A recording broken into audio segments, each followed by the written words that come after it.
আগন্তুক বিধানসভা নিৰ্বাচনৰ বাবে বিজেপি সম্পূৰ্ণৰূপে সাজু বুলি মন্তব্য কৰি নদুৱাৰৰ বিধায়ক পদ্ম হাজৰিকাই কয় যে বিৰোধীয়ে ঐক্যৰ নামত হোটেলত আলোচনাবোৰ কৰি আছে যদিও সম্ভাৱনা শূন্য। কংগ্ৰেছৰ এতিয়া ভস্মলোচন যুগ চলি আছে আৰু যি দল কংগ্ৰেছৰ লগত চামিল হয় সেই দল ভস্ম হ'ব বুলি কটাক্ষ কৰে বিধায়ক হাজৰিকাই। তেওঁ লগতে কয় AIUDFৰ লগত 2021ৰ নিৰ্বাচনত কংগ্ৰেছৰ মিত্ৰতা মুকলিকৈ হৈছিল। ২৬ৰ নিৰ্বাচনতো সেই বুজাবুজি থাকিবই। প্ৰাৰ্থী বাছনিৰ বাবে বিজেপি দলৰ আভ্যন্তৰীণ সমীক্ষা চলি আছে আৰু বিজেপিয়ে এইবাৰ দলত নতুন মুখৰ অন্তৰ্ভুক্তি কৰিব আৰু নতুন প্ৰজন্মৰ প্ৰতিনিধিক এইবাৰ অগ্ৰাধিকাৰ দিয়া হ'ব। পদ্ম হাজৰিকাৰ পুত্ৰই নদুৱাৰৰ পৰা নিৰ্বাচন খেলিব বুলি চৰ্চা হৈ থকা বিষয়টো তেওঁ ব্যাখ্যাত কৰে। বেলেগৰ টিকেটৰ কথা ক'বলৈ নাযাওঁ, কাৰণ ইলেকশ্যন এটা আহিলে সাধাৰণতে প্ৰত্যেক পলিটিকেল পাৰ্টিতে সেইটো হয় যে টিকেট কেন্দ্ৰিক এটা চৰ্চা বা বিচৰা মেলা এইটো হয়েই। গতিকে আমাৰ পাৰ্টিটো হ'ব, অন্য পাৰ্টিটো হৈছে। গতিকে মই মনস্থ কৰিছোঁ যে নিৰ্বাচন খেলিম। গতিকে দলে টিকেট দিলে নিৰ্বাচনত মই আগবাঢ়িম। আমাৰ দলৰ ফালৰ পৰা ছাৰ্ভে চলি আছে। গতিকে ছাৰ্ভে ৰিপৰ্ট যদি কাৰোবাৰ বেয়া, সম্ভাৱনা যদি কম, নিশ্চয় টিকেটৰ পৰা বঞ্চিত হ'ব। আৰু নতুন মুখো যিহেতু দিয়াৰ কথা দলৰ ফালৰ পৰা বা মুখ্যমন্ত্ৰী ডাঙৰীয়াও কৈছে, গতিকে নতুন প্ৰজন্মৰ ফালৰ পৰাও এইবাৰ কিছু ব্যক্তিক টিকেট দিব।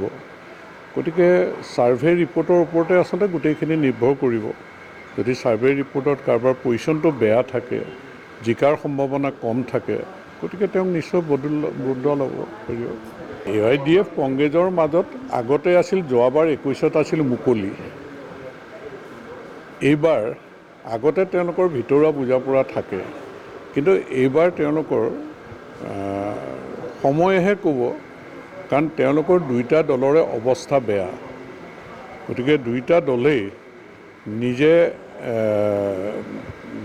অৱস্থাটো চাই পেলাই হয়তো বুজাপৰা কৰিবও তেওঁলোকে পাৰে, কিন্তু এতিয়া দেখাই আছে তেওঁলোকৰ মাজত কোনো বুজাপৰা নহয়। তেওঁলোকৰ মাজত বুজাপৰা তাহানিৰ পৰা আছিলে, যোৱাবাৰ যেনিবা মুকলি আছিলে, আৰু এইবাৰো বুজাপৰা নাথাকিব বুলি মই নাভাবোঁ। যে ভিতৰুৱা আণ্ডাৰষ্টেণ্ডিং হ'লেও তেওঁলোকৰ মাজত থাকিব লাগে, কাৰণ তেওঁলোকে নিজৰ দুইটা দলৰে পজিশ্যনটো বেয়া, দুইটা দলৰে বেয়া। গতিকে তেওঁলোকে কেইটামান চিট পাবৰ কাৰণে হয়তো দুইটা দল এটা বুজাপৰা কৰিব পাৰে, এই সম্ভাৱনা আছে। সিটো পাৰ্টিতে জইন কৰা নাই। এটা নিৰ্বাচন খেলিবলৈ হ'লে পাৰ্টিত জইন কৰিব লাগিব, কুচকাৱাজ কৰিব লাগিব। সি ছ'চিয়েল ছাৰ্ভিচ কৰি আছে, মানুহক সেৱা কৰি আছে, কিন্তু কোনো পলিটিকেল পাৰ্টিত জইন কৰা নাই। আৰু এই ইলেকশ্যনলৈ আছে 3 মাহ।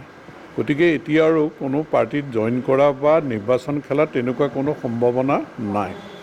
বিৰোধী তেওঁলোকে কৈ আছে, মাজে মাজে হোটেল লিলি ক'ৰবাত মিলামিলি দেখাই আছে।